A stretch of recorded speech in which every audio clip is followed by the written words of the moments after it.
السلام عليكم أصدقائي، ومرحبا بكم في فيديو جديد على قناتكم زايروسبور. وفي هذا الفيديو سنتحدث عن آخر أخبار نادي برشلونة.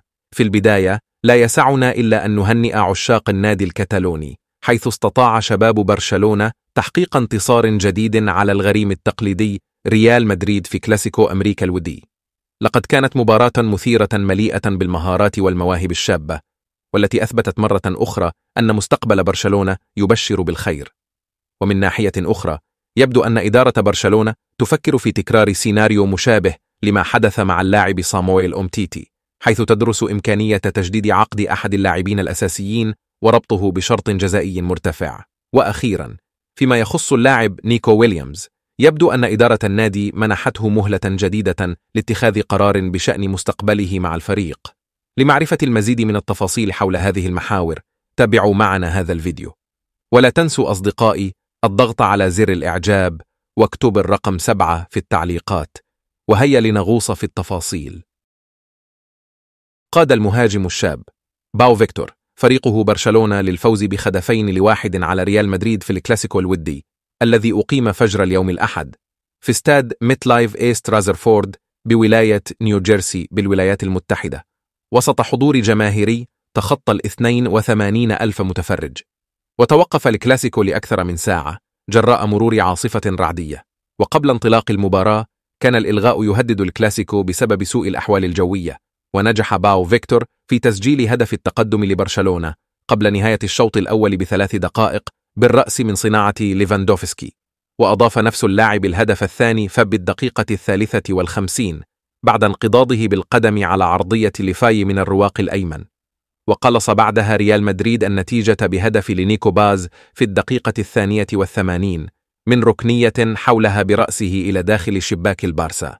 وشارك في المباراة من جانب ريال مدريد حارس المرمى تيبو كورتوا، وعدد من لاعبي الفريق الأساسيين مثل لوكاس فاسكيز وروديجير وميليتاو ومودريتش وإبراهيم دياز، إضافة للشابين أردا جولر وإندريك. كما أشرك المدرب الإيطالي كارلو أنشيلوتي كبدلاء كلا من فينيسيوس جونيور المنضم حديثا لمران الفريق بعد العطلة، وكذلك نيكو باز صاحب الهدف الوحيد للملكي، إضافة لعدد من اللاعبين الشبان أمثال جوان مارتينيز وياكوبو رامون ورافا أوبرادور ولورينزو أجوادو.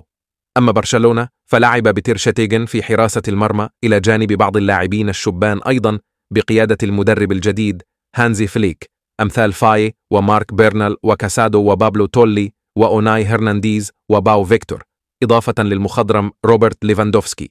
كما شاركت أسماء شابة أخرى كبدلاء على غرار ميكا فاي وجي فرنانديز ونوا درافيتش وكويم جونينت وسيرجي دومينجيز وإنياكي بينيا وهيكتور فورت، إضافة لرافينيا وفيتور روكي.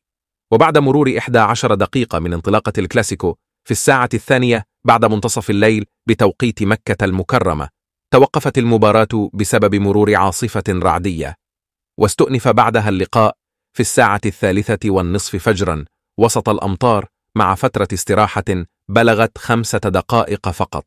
ويعد هذا رابع انتصار لبرشلونة على ريال مدريد في رابع مواجهة ودية بينهما بالولايات المتحدة، بعد الفوز ب3-2 في ميامي عام 2017 وبهدف نظيف في لاس فيجاس عام 2022 وثلاثية نظيفة في دالاس عام 2023.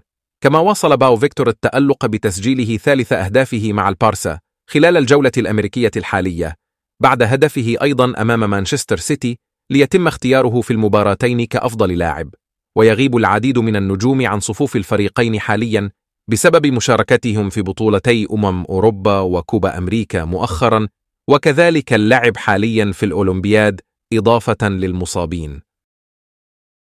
وفي موضوع آخر، وفي تطور جديد في سوق الانتقالات الصيفية، كشفت تقارير صحفية أن نادي برشلونة قد منح نيكو ويليامز جناح فريق أتلتيك بلباو مهلة للرد على عرض الانضمام إلى صفوف الفريق الكتالوني.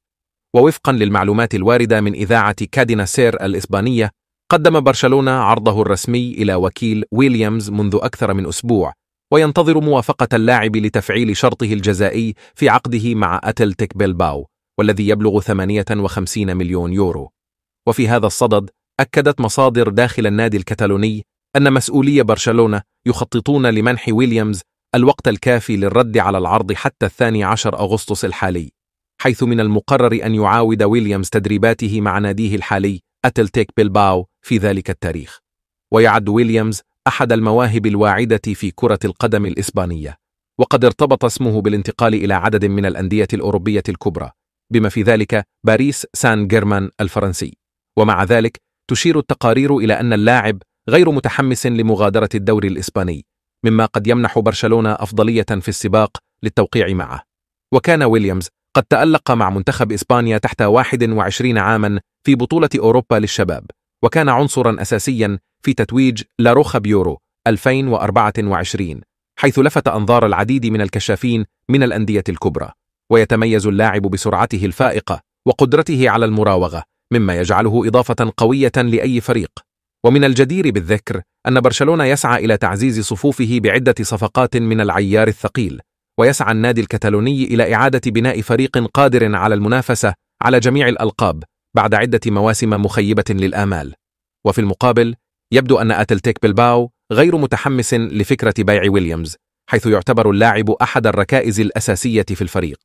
ومع ذلك قد يكون الشرط الجزائي في عقده عاملا حاسما، حيث يتيح لويليامز فرصة الانتقال إذا رغب في ذلك. ومع اقتراب الموعد النهائي للرد على عرض برشلونة، تتجه أنظار عشاق كرة القدم إلى ويليامز لمعرفة قراره النهائي. فهل سينضم إلى العملاق الكتالوني، أم سيختار البقاء مع فريقه الحالي، أم ربما يفاجئ الجميع باختيار وجهة أخرى؟ الأيام القليلة المقبلة ستحمل الإجابة على هذه التساؤلات. وفي سياق آخر يبدو أن نادي برشلونة يجد نفسه في موقف مألوف إلى حد ما، حيث يدرس تكرار سيناريو سابق للتعامل مع أزمة الرواتب داخل الفريق. فوفقا لصحيفة سبورت الموثوقة، يمثل وجود المدافع كليمنت لينغليت مع الفريق الكتالوني في الموسم الجديد معضلة حقيقية، ومن المقرر أن يحصل لينغليت على أحد أكبر الرواتب في الفريق للموسم المقبل، إلى جانب نجوم مثل فرانكي دي يونغ وروبرت ليفاندوفسكي. ويعود هذا الراتب الضخم إلى التنازلات التي قدمها اللاعب في المواسم الماضية مع برشلونة. وفي هذا الصدد استبعدت إدارة النادي خيار فسخ التعاقد مع المدافع الفرنسي، ولكنها تدرس تكرار ما حدث مع اللاعب السابق صامويل أومتيتي. ويتمثل هذا السيناريو في تمديد عقد لينغليت مع توزيع راتبه المتبقي على سنوات إضافية، مما يخفف العبء المالي على النادي في الموسم المقبل. لكن المدافع الفرنسي قد يرحل عن الفريق الكتالوني هذا الصيف نحو أحد الأندية الفرنسية، حيث يمتلك بالفعل عروضا من أكثر من نادي في الدوري الفرنسي، وعلى الأرجح سيغادر إلى هناك. وأوضحت الصحيفة أن موافقة لينغليت على هذا الحل ستساعد برشلونة بشكل كبير، سواء أرادوا تسجيله في قائمة الفريق للموسم الجديد أو التخلي عنه على سبيل الإعارة، أو يرحل بشكل نهائي، لكن إعارته قد تكون صعبة حسب ما كشفت سبورت، حيث لا يبدو أن هناك أي ناد مستعد لتحمل نصف راتبه مع برشلونة. وذكرت الصحيفة أيضا أن لينغليت غير مستعد للانتقال إلى الدوري السعودي، حيث رفض الاستماع إلى العروض المقدمة من هناك، مفضلا البقاء في أوروبا. ويجد برشلونة نفسه في موقف صعب، حيث يتعين عليه الموازنة بين إدارة الرواتب والاحتفاظ بفريق تنافسي. وقد يكون تمديد عقد لينغليت مع تخفيض راتبه حلا وسطا، ولكن يبقى أن نرى ما إذا كان اللاعب نفسه سيوافق على ذلك. ومع اقتراب الموسم الجديد سيتعين على برشلونة حل هذه الأزمة بسرعة لضمان الاستقرار داخل الفريق. ومرة أخرى يجد العملاق الكتالوني نفسه في موقف صعب فيما يتعلق بالرواتب، مما يسلط الضوء على التحديات المالية التي يواجهها النادي في السنوات الأخيرة. ومع ذلك يبدو أنهم يتخذون الخطوات الصحيحة لإدارة هذه القضايا وضمان قدرة النادي على المنافسة على أعلى المستويات. هذا كل شيء أصدقائي، وهذا فيديو آخر قد يعجبك. سلام.